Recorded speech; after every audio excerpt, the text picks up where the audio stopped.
dampak kebijakan sosial terhadap penanggulangan kemiskinan di Indonesia.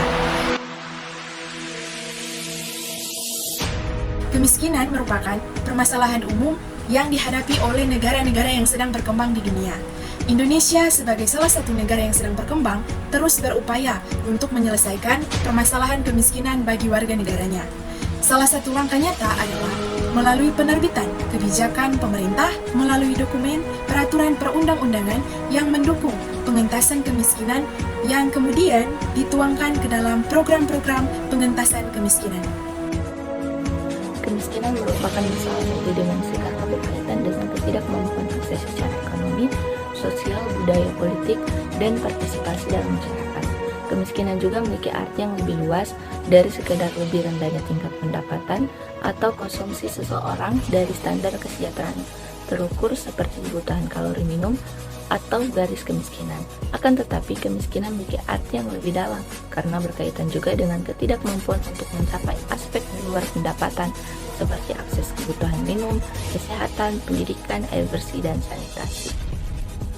Berikutnya, masalah-masalah yang menyebabkan kemiskinan.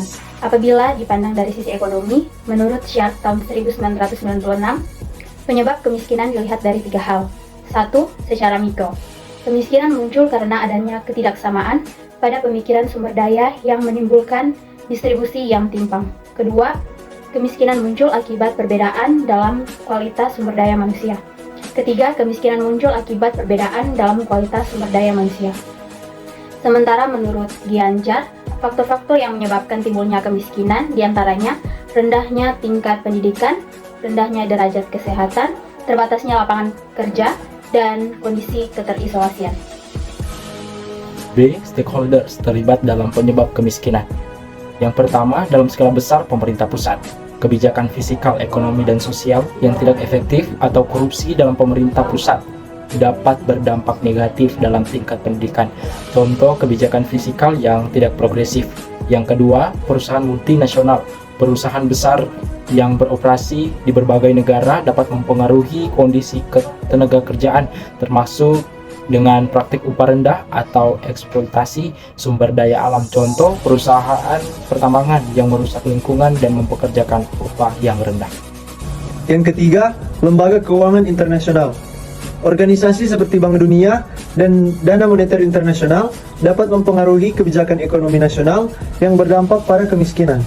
Contoh, subsidi pertanian yang merugikan petani negara di negara berkembang.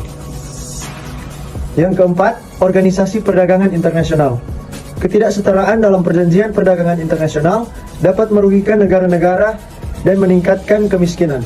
Contoh, subsidi pertanian yang merugikan petani di negara berkembang. Dalam skala kecil, lokal atau komunitas. Yang pertama, pemilik tanah atau pengembang lokal. Pemilik tanah atau pengembang yang merampas tanah dari masyarakat lokal atau merusak lingkungan dapat merugikan komunitas lokal. Contoh, penggusuran tanah untuk proyek pengembangan. 2. Pengusaha lokal, praktik bisnis yang merugikan pekerja, seperti upah yang rendah atau kesamaan kerja. Contoh, pabrik yang membayar upah rendah tanpa perlindungan kerja. 3. Kepemimpinan lokal yang korup. Korupsi di tingkat pemerintah yang lokal tidak bertanggung jawab dapat menyebabkan dana publik yang seharusnya digunakan untuk pengentasan kemiskinan dialihkan atau disalahgunakan. Contoh, korupsi dalam alokasi dana publik. Diskriminasi lokal.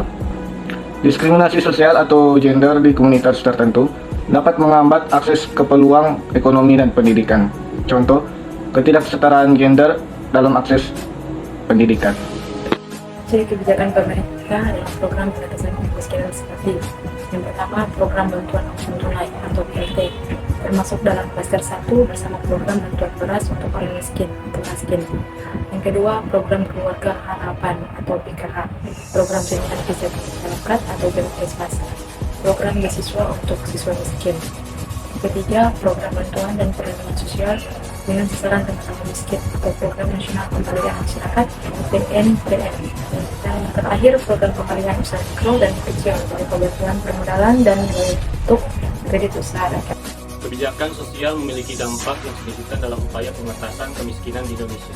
Beberapa dampak positifnya meliputi yang pertama, perlindungan sosial. Program perlindungan sosial seperti bantuan sosial, jaminan kesehatan, dan subsidi pendidikan membantu kelompok masyarakat yang rentan mengatasi kesulitan ekonomi mereka. Ini dapat mengurangi angka kemiskinan dengan memberikan bantuan kepada yang membutuhkan. Yang kedua, pendidikan dan kesehatan. Kebijakan sosial juga mencakup sektor pendidikan dan kesehatan.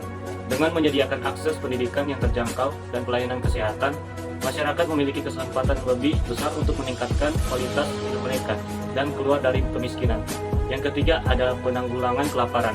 Program bantuan pangan dan distribusi makanan dapat membantu keluarga miskin mendapat asupan nutrisi yang cukup, yang sangat penting untuk pertumbuhan anak-anak dan kesehatan umum. Penciptaan lapangan kerja. Kebijakan sosial yang mendukung pelatihan keterampilan dan penciptaan lapangan kerja, terutama di sektor-sektor yang mendukung masyarakat miskin, dapat mengurangi tingkat pengangguran dan kemiskinan.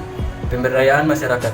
Program-program pemberdayaan masyarakat dapat membantu masyarakat miskin untuk mengembangkan keterampilan dan sumber daya mereka sendiri, sehingga mereka dapat menciptakan peluang ekonomi yang lebih baik. Implementasi kebijakan sosial yang efektif dan efisien adalah kunci penting untuk memastikan bahwa bantuan tersebut benar-benar mencapai mereka yang membutuhkan dan mengatasi akar penyebab kemiskinan seperti ketidaksetaraan ekonomi dan akar terhadap layanan dasar. Kesimpulan, kebijakan sosial memiliki dampak yang signifikan dalam penanggulangan kemiskinan di Indonesia dengan menyediakan bantuan keuangan, pendidikan, perumahan, dan layanan kesehatan kepada kelompok masyarakat yang membutuhkan. Pemerintah dapat membantu mengurangi tingkat kemiskinan. Selain itu, kebijakan sosial juga dapat meningkatkan akses masyarakat miskin terhadap peluang ekonomi, meningkatkan kesejahteraan mereka, dan secara keseluruhan membantu mencapai tujuan penanggulangan kemiskinan di negara ini.